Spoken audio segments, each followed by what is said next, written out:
line, and that just makes it easy pickings for the wolf. Dog Molly can't- can't. Yeah, but it's short enough that I can reach off with the patio. The patio is short. Or between that and the bear, because the bear come right up to the yard, came right up within 10 feet of the patio, and I'm on the ground yelling at him. Yeah. And Molly then he can't. veered off.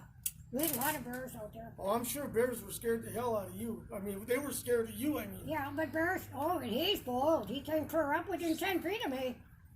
Man, it's You got this- and you guess got this what? voice. His nose was right here. you got this voice right now, just telling the story that would enough to make somebody scared.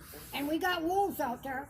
Yeah. Our neighbors called up and said, don't let your dog out at all unless you're there to make sure that they're not going to get. There might have been a half a dozen more because they're in packs. Yeah. There one down to camp that Paul told us that he lived upstairs in his house and he had fields and fields. And they'd cross his field, you know, and there was only one white one and all the rest were black, but they're very bold. And just a short ways from his house, there's a road, and these guys were putting a roof on. And they only had like an acre cleaned off by the house, you know. They had their dog tied on the step. And those guys looked up, and here's the wolf gonna take their dog.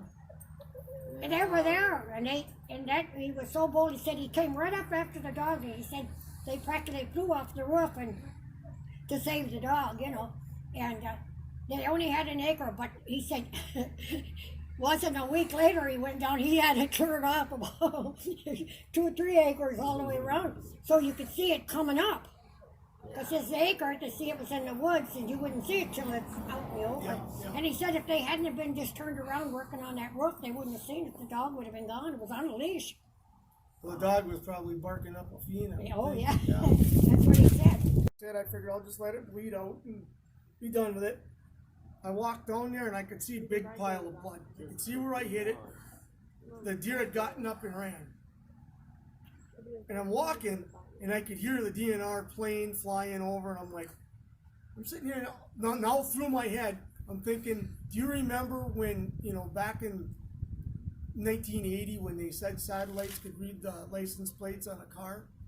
I'm sitting here, I'm thinking, you know, that was 40 years ago. I wonder how well they are now. And I'm sitting here and I'm telling myself, you know, I wonder if they could, you know, heat signature. I wonder if they could, you know what I mean? And I'm getting myself panicky now, like, shit, what am I doing? I don't want to get in trouble. I don't want to go to jail, you know. Don't want to get a fine. So I stop and I piss on it. I'm going to go. Well, then the next morning I got up, me and my buddy got up and we went and followed it. Well, if I would have went, and there wasn't any snow on the ground either. If I would have went 20 feet farther, I'd have found the deer. But all there was, I found a rib bone. I found a rib bone and a couple other pieces of bone. 3-4 piles of hair, about this big around, just piles of hair and piles of shit. There was like 6 or 7 piles of shit. But the deer was gone. The deer was gone.